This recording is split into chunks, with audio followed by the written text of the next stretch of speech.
মে মাসের ১৯ তারিখ থেকে মালয়েশিয়াতে যত অবৈধ কর্মী আছে সবাইকে মালয়েশিয়া সরকার সাধারণ ক্ষমার ঘোষণা করে দিছে এবং আপনারা যারা অবৈধ আছেন তাদের সবার জন্য এটা প্রযোজ্য।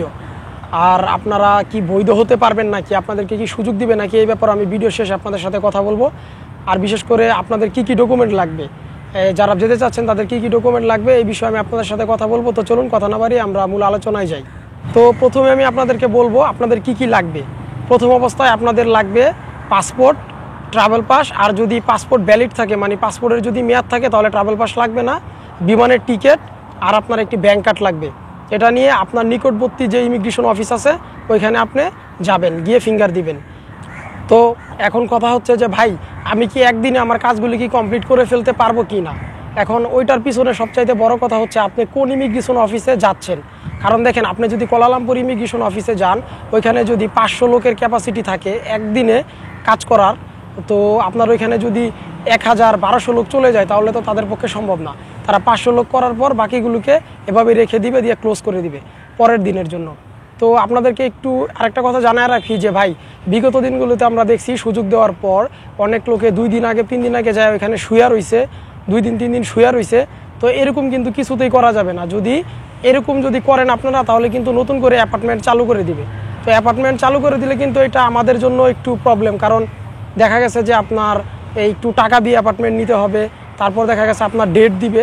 তো যাই হোক, আশা করি আপনারা এটা বুঝতে পারছেন। তো এখন অনেকে বলতে পারেন যে ভাই তো আমরা এত লোক যদি 2 দিন 4 দিন আগে না যাই তাহলে আমরা কিভাবে এত তাড়াতাড়ি কাজটা করতে পারবো। তো তাদেরকে বলবো ভাই দেখেন, কুয়ালালামপুর, সেলাঙ্গর, জোহর বারু এই ইমিগ্রেশনগুলোতে কিন্তু অনেক ভিড় থাকে। তো আপনার নিকটবর্তী একটু খবর নিয়ে দেখবেন, যদি ইমিগ্রেশন অফিস থাকে তাহলে আপনারা ওইখানে গিয়ে আপনাদের কাজটা সেরে ফেলবেন। আর যদি আপনাদের যেতেই হয় কুয়ালালামপুর অথবা যারা জোহর বারুতে আছেন ওইখানে আপনার সারা কোনো আর অবস্থা দেখতেছেন না আপনি, তো সেই ক্ষেত্রে একটু সকাল সকাল চলে যাবেন, চেষ্টা করবেন যেন আপনি অতি তাড়াতাড়ি দ্রুততার সাথে করে ফেলতে পারেন। তো আশা করি বুঝতে পারছেন। কথা বলবো যে আপনারা যারা অবৈধ ভাইরা যারা আছেন তারা তো অনেকেই চাচ্ছেন যে আপনারা দেশে যাবেন না, আপনারা মালয়েশিয়াতে কাজ করবেন, সরকার যেন আপনাদেরকে সুযোগ করে দেওয়া হয়। তো অত্যন্ত কি বলবো, এটা নিজেরও কষ্ট লাগতেছে বলতে। আসলে এখন এই সিচুয়েশনটা নাই, আপনাদের বৈধকরণ যে এই প্রক্রিয়াটা এটা এখন এই সিচুয়েশনে আপাতত মালয়েশিয়া সরকারের মাথায় এটা নাই, তারা এটা নিয়ে কোনো কথাও বলতে চাইতেছে না। আর বিশেষ করে আমি বলতেছি না যে এটা দিবে না, কারণ দেখেন মালয়েশিয়াতে কিন্তু প্রতিনিয়ত নিউজ চেঞ্জ হয়, তারা নিউজ আপডেট করে। এমন আছে আমি এখন বলতাছি, 1 দিন পরে 2 দিন পরে 15 দিন পরে তারা এই নিউজটা আবার নতুন করে বলবে যে না আমরা নতুন করে বৈধতার সুযোগ দিব। তবে এখন যেহেতু তারা সাধারণ ক্ষমা ঘোষণা করে ফেলছে, আপাতত তারা এই জিনিসটা তাদের মাথায় নিচ্ছে না। আর আমাদের অনেকই কষ্ট হইতাছে, কারণ মালয়েশিয়াতে প্রায় অনেক বাংলাদেশি ভাইরাই আছে যারা অবৈধ। আসলে তাদেরকে যদি বৈধতার সুযোগ না করে দেওয়া হয় তাহলে বিগত দিনগুলিতে তাদের অবস্থা কি হবে এবং তারা কিভাবে থাকবে, কিভাবে কাজ করবে, এর ভিতরে আবার কলিং।